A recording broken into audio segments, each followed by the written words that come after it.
आपकी कितनी सैलरी है यहाँ पर? सैलरी दे रहे ने पे 20,000 रुपये दे रहे 20,000 रुपये दे रहे हैं। 37,000 रुपये बेसिक सैलरी है।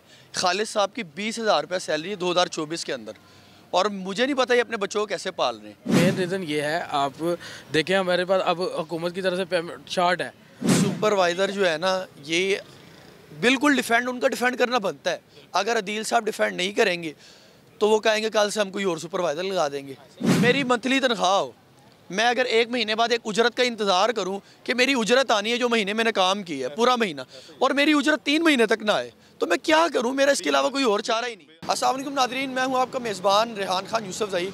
मौजूद हूं आज लेडी वेलिंगटन हॉस्पिटल में। यहाँ पर अंदर जाके हम इंतज़ामात देखेंगे, लोगों को किन किन चीज़ों की मुश्किलात पेश आ रही हैं। यहाँ पर गार्ड्स काम कर रहे हैं, उनको उनकी सैलरीज मिल रही है नहीं मिल रही। यहाँ पर एक कैंटीन चल रही है, वो प्रॉपर एक मैकेनिज़्म से चल रही है कि नहीं चल रही। और भी मसाइल देखेंगे, इधर क्या क्या मसाइल है आपके गोश गुजार रखेंगे। आए चलते हैं। अस्सलाम वालेकुम। वालेकुम सलाम। क्या हाल है? ठीक है, अल्हम्दुलिल्लाह। तबीयत ठीक है आपकी? क्या नाम है आपका? खालिद। खालिद? हाँ जी, खालिद साहब कितनी देर से यहाँ काम कर रहे हैं? हो गए को 5-6 साल। मैं आपसे जो भी पूछूंगा आपने बगैर किसी डर के, सिर्फ अल्लाह से डरते हुए आपने हर बात कहनी और सच बोलना है। बोलेंगे सच? जी सर। आपकी कितनी सैलरी है यहाँ पर? सैलरी दे रहे ने पे 20,000 रुपये दे रहे 20,000 रुपये दे रहे हैं। आपकी कितने मंथ की सैलरी नहीं आई? हाँ जी, कितने मंथ की सैलरी नहीं है? पहले ये आ गया ने उन्हें आ गया 2 मतलब कि आपकी सितंबर तक आई है, अक्टूबर नवंबर की भी तक नहीं आए आई। थे तीसरे मतलब कि ये दिसंबर चल रहा है, पिछले 2 महीने की तनख्वाह नहीं आई। बेसिक सैलरी 37,000 रुपये, 37,000 रुपये बेसिक सैलरी है। खालिद साहब की 20,000 रुपये सैलरी है 2024 के अंदर, और मुझे नहीं पता ये अपने बच्चों को कैसे पाल रहे हैं। मैं तो एक लोगों का एक वक्त का खाना जो है 20-20 हज़ार रुपये का है, और ये शख्स एक पूरा महीना 20,000 रुपये में गुजार रहा है। कैसे गुजर रहा है आपके 20,000 रुपये? बस बड़ा औखा ही गुजरता है। मरीम नवाज साहब, आप क्यों नहीं एक्शन लेती हैं? आप बताएं। अब बड़े आपके दावे हैं, हम गरीबों के लिए ये कर रहे हैं, हम वो कर रहे हैं, ये हो गया वो हो गया। बेसिक सैलरी 37,000 रुपये और इस शख्स की 20,000 रुपये सैलरी है, और पिछले 2 महीनों की इसकी सैलरी नहीं आई, और लास्ट मंथ इनके पिछले 2 महीनों की यानी कि सितंबर और अगस्त की तनख्वाह इनकी क्लियर हुई है। मैं रोना आ रहा है मुझे इस बात पे, यार आप 20,000 रुपये इधर क्या कर रहे हैं आप इधर? बस सर जी उनकी हमें तो डूब के मार जाना चाहिए था नेशन। हम अपने हक के लिए आवाज़ क्यों नहीं उठाते? आपने कभी कहा है कि गवर्नमेंट कह रही है कि बेसिक सैलरी जो है वो 37,000 रुपये और आप 20,000 रुपये ले रहे हैं, 17,000 रुपये कम ले रहे हैं उससे? ऐसे इस तरह कभी दे रहे ने कभी कहने नहीं दो करके नहीं देके खालिद साहब, बेसिक सैलरी जो गवर्नमेंट ने रखी हुई है वो है 37,000 रुपये। आपकी होनी चाहिए 37 नहीं, आपकी होनी चाहिए 40,000 रुपये। जो काम आप कर रहे हैं, आप पूरे इस हॉस्पिटल लेडी वेलिंगटन हॉस्पिटल में जी मैं मौजूद हूँ, और ये आउटसोर्स है सारे, और जिन्होंने ये टेंडर लिया हुआ है मुझे नहीं पता कि वो इसमें को गलत मलत या खलत मलत कर रहे हैं, और इनके जो है पैसे इन तक नहीं दे रहे।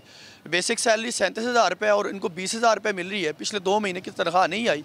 मैं ये बार बार इसलिए दोहरा रहा हूँ कि ये दस्तक की मानद है। मैं ये दरवाज़ा खटखटाता रहूँगा, इस दरवाजे को नॉक करता रहूँगा कि कहीं खुल जाए, आपके दिलों पे रहम आ जाए।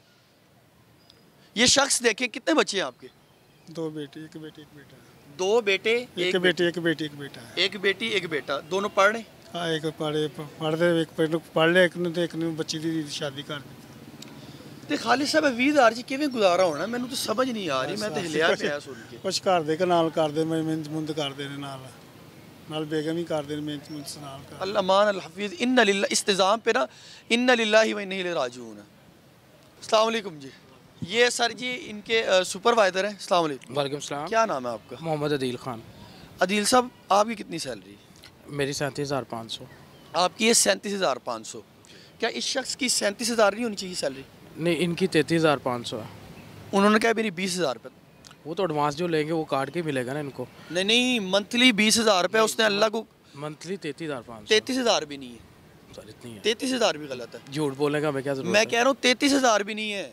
जो हमें अकाउंट में सेंडिंग आती है, जो हमें रिपोर्ट होती है या मिलते हैं पैसे, आपके पास है कोई हमने रिपोर्ट वही पड़ी हुई है आपके पास? हाँ जी बिल्कुल। जो इनकी 33,000 आती है वो दिखा दे मुझे। वो निकलवा लेते हैं, आप मुझे दफ्तर से दिखाएं, मिलेगी। आप मुझे कोई दे दें, लेकिन मैं आपको बताता चलूँ। जी जी प्लीज। आपका नाम मैं फिर भूल गया। मोहम्मद अदील खान।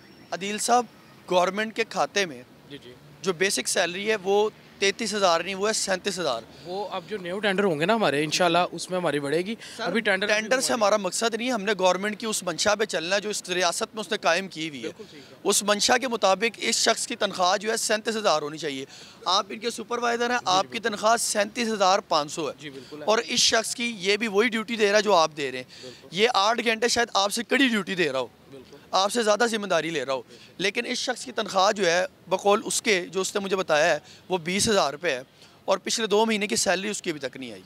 अगस्त तक की हमें सैलरीज मिल चुकी हुई हैं, 33,500 हमारी सैलरी है अगस्त तक की मिल चुकी है। सितंबर, अक्टूबर अक्टूबर, नवंबर 3 महीने तनख्वाह नहीं आई। जी बिल्कुल, ये नौकर पेशा लोग हैं, इनके घर का चूल्हा कैसे चलेगा? बिल्कुल ऐसा ही है। आप बताएं, अगर आपके घर सैलरी नहीं आती, आपके पास कोई दूसरा रास्ता है कि आपके घर का सर्कट चले? मेन रीज़न ये है, आप देखें हमारे पास अब हुकूमत की तरफ से पेमेंट शार्ट है, हमें ये कह दिया जाता है ये अभी पीछे से चेक वगैरह लेट है। एज अ सुपरवाइजर होने की हैसियत से जो सर सुपरवाइज़र जो है ना, ये बिल्कुल उनका डिफेंड करना बनता है। अगर अदील साहब डिफेंड नहीं करेंगे तो वो कहेंगे कल से हम कोई और सुपरवाइज़र लगा देंगे। अगर आप डिफेंड नहीं करेंगे कोई और सुपरवाइज़र आ जाएगा। बड़े अदील मौजूद हैं इधर, आपको 37,500 दे रहे हैं, वो हम अगले को 38,000 देंगे, 38,000 देंगे, वो हमारा जो हम कहेंगे वो बोलेगा। वो इस तरह अदील साहब ने इंशाल्लाह वही बोलना है, उनके ही हक़ में बोलना, अपने हक़ के लिए कोई नहीं खड़ा होता। अदील साहब ने भी मुझे कहा कि आप महंगाई के बारे में बात करें। मैंने एस्टीमेट लिया इनके घर का तकरीबन 40,000 रुपये बन रहा है, जो कि इनकी तनख्वाह से एक्सीड कर रहा है 3,000 रुपये, यानी हर महीने 3,000 लॉस में जा रहे हैं।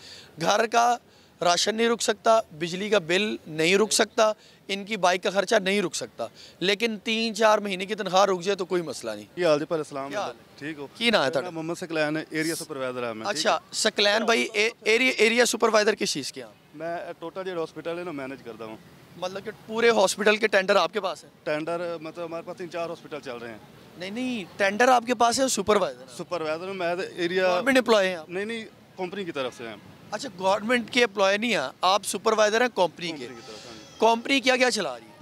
जी ये सिक्योरिटी चला रही सिर्फ आप सिक्योरिटी चला हाँ रही जी हैं? यानी कि आप security supervisor, security supervisor security आप ठेकेदार हैं? हाँ जी हाँ?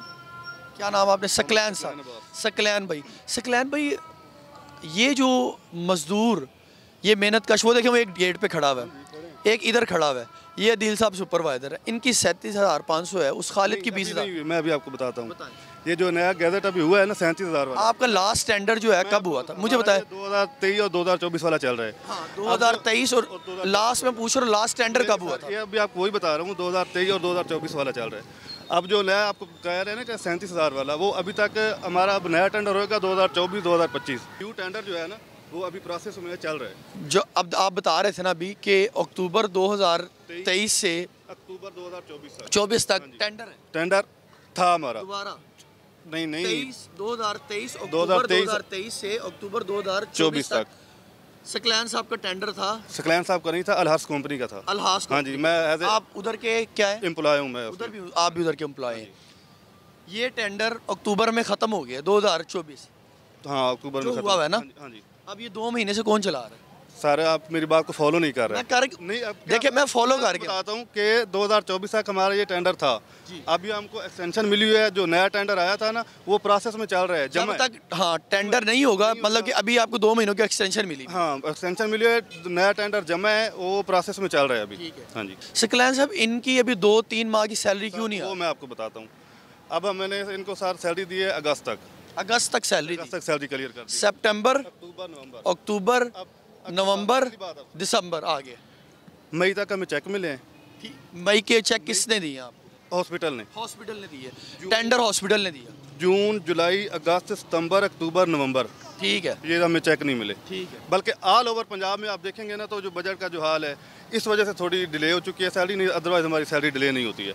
ये आप चाहे अच्छा सकलैन साहब, अगर हॉस्पिटल अगर आपको चेक नहीं देता हाँ जी तो इन टेंडर आपने लिया ना? हाँ जी ऐसे ही है। टेंडर आपकी कंपनी ने लिया। अगर आपको हॉस्पिटल चेक नहीं देती तो आपका काम नहीं कि आप इनकी सैलरी पहले क्लियर करें, जब मर्जी वो चेक। पेपरा रूल के मुताबिक ना कंपनी 2 महीने की तनख्वाह दे सकती है।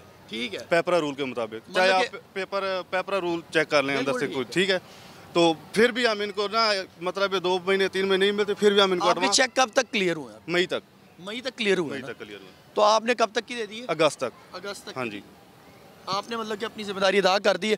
हॉस्पिटल की नाअहली है, हुकूमत की जिम्मेदारी है। हॉस्पिटल की नाअहली नहीं है। हॉस्पिटल वाले कहेंगे तो मिलेंगे ना। गार्ड तो मेरी बात हॉस्पिटल सुनो, हॉस्पिटल ने भी अपनी जेब से नहीं देने। सर हॉस्पिटल अगर प्रेशर डालेगा, गार्ड खड़े हो रहे हैं 8 घंटे इधर दिन रात ड्यूटी दे रहे हैं उनके। सर मैं मेरा सिर्फ ये रोना है सकलैन साहब, मैं अगर मंथली पे हूँ, मेरी मंथली तनख्वाह हो, मैं अगर 1 महीने बाद एक उजरत का इंतज़ार करूं कि मेरी उजरत आनी है जो महीने मैंने काम किया है पूरा महीना, और मेरी उजरत 3 महीने तक ना आए, तो मैं क्या करूं? मेरा इसके अलावा कोई और चारा ही नहीं। आप मेरी बात को फॉलो नहीं कर रहे सकलैन साहब, मैं देखिए मैं पहले आपकी सुन रहा हूँ, मैं फिर आपसे सवाल कर रहा हूँ, सुना नहीं रहा, मैं आपकी सुनता हूँ फिर आपसे सवाल करता हूँ कि सकलैन साहब ये मेरा दर्द दिल है।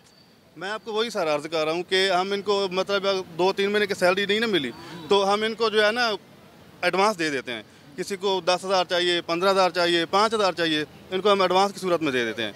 तो जैसे सैलरी मिलती है फिर हम इनको जो सैलरी क्लियर कर देते हैं।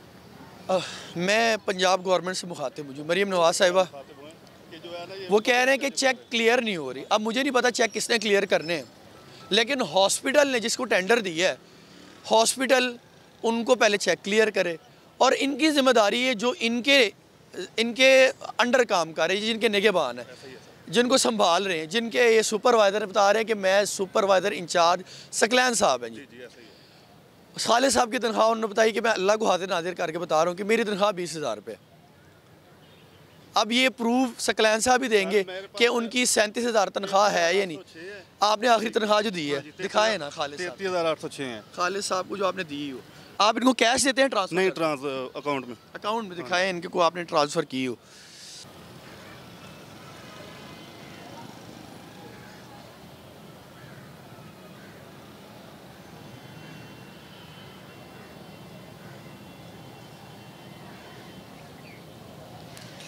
सकलैन साहब आपके तो फिंगर टिप्स पे होनी चाहिए चीज़ें। बस ये है ना, इस रिकॉर्ड में है ना। नहीं मैं कह रहा हूँ ये तो फिंगर टिप्स पे होनी चाहिए। आपको पता है आपको टोटल कितने गार्ड काम कर रहे हैं? इधर मेरा 75 है। 75 गार्ड है, 3 शिफ्टों में है ना? 3 शिफ्टों में। अभी इस वाले शिफ्ट का आपको पता नहीं कौन कौन है? 29 है। अभी यहाँ पर 29 गार्ड काम कर रहे हैं। तो खालिद साहब का निकाले ना डाटा। बॉस मैं वही निकाल रहा, अभी ट्रांजैक्शन इतनी है ना, हर हॉस्पिटल की ट्रांजैक्शन है। कोई नहीं, आप करें, आप कोई नहीं कर लेते, आप करें। करीबन 3 बज के दोपहर को मतलब कि 3:52 PM पे ट्रांसफ़र हुई है। मोहम्मद साकिब साहब कौन है जी? हमारे कंपनी के CEO है, उन्होंने ट्रांसफ़र किया है मोहम्मद खालिद को, जो कि उनकी 33,000 रुपया इधर लिखा आ रहा है। लेकिन जो सैलरी 33,000 है मेरे ख्याल से ये भी बेसिक सैलरी से कम है। बॉस नहीं, कम टेंडर जो है इतना ही है ना। बहरहाल इनका टेंडर एक्सपायर हो गया है। एक्सपायर नहीं हुआ बॉस, जो टेंडर है वो ख़त्म हो गया है, एक्सपायर हो गया। इसे कहते हैं पता है, साल का जो टेंडर होता है उसके बाद जब चीज़ ख़त्म, जिस चीज़ की मुद्दत ख़त्म हो जाती है उसे कहते हैं एक्सपायर। क्या कहते हैं? एक्सपायर कहते हैं, लेकिन हम एक्सपायर कहते हैं। यहाँ से एक्सपायर कहते हैं इसे, जो चीज़ अपनी मुद्दत से एक्सीड कर जाए। एक चीज़ की लाइफ है साल, अगर साल से आगे वो चली जाए तो वो एक्सपायर हो जाती है। इनका टेंडर हो गया एक्सपायर, अक्टूबर 2024 को इनका टेंडर हो गया एक्सपायर। अब 2 महीने आगे इनका टेंडर हुआ एक्सटेंड। अब टेंडर इनका जल्दी जल्दी होना चाहिए ताकि उनकी जो बेसिक सैलरी है वो उनको मिल सके, और खुदारा उनकी सैलरीज क्लियर करे। इंतहाई दुख वाली बात है जी। बिल्कुल, आज हम लेडी वेलिंगटन हॉस्पिटल में मौजूद थे और यहाँ के आपको नाअहलियाँ दिखाई, कितनी नाअहलियाँ इस हॉस्पिटल में मौजूद हैं। अगर मैं सब में फिरूँ तो इसी तरह की नाअहलियाँ होंगी। गार्ड्स जिनकी तनख्वाह 20,000 रुपये है और सुपरवाइज़र की तनख्वाह जो है 37,500 रुपये, और पिछले 3 माह की सैलरीज नहीं आई उनकी, और टेंडर भी उनका 1 साल का जो टेंडर था वो अक्टूबर में एक्सपायर हो गया है। अब पता नहीं वो टेंडर कैसे चल रहा है। और इसी तरह कैंटीन के हालात हैं, कैंटीन का भी टेंडर नहीं हुआ, बगैर टेंडर के कैंटीन चल रही है। कैसे चल रही है? AMS साहब बताएंगे, MS साहब बताएंगे। AMS साहब बता रहे थे कि ये हमारी कोई गलती नहीं है, ये तो अपनी आउटसोर्स स्कीम ही है, वो जाने, उनका काम जाने। भाई आप जिम्मेदार हैं इधर के, ये सारे इंतज़ामात देखना आपका काम है। तो खुदारा इस पाकिस्तान पे रहम करें। और ये एक हॉस्पिटल नहीं है लेडी वेलिंगटन, इसी तरह आप बाकी चले जाएं, जना में चले जाएं, सर्विसेज में चले जाएं, इसी तरह की आपको शिकायत मिलेंगी। लोगों की 3-3 माह की सैलरीज नहीं आई, और कोई भी एक चीज़ मैकेनिज़्म से नहीं चल रही। हर कोई इधर जगह बना हुआ है, जिसका जो दिल कर रहा है वो कर रहा है।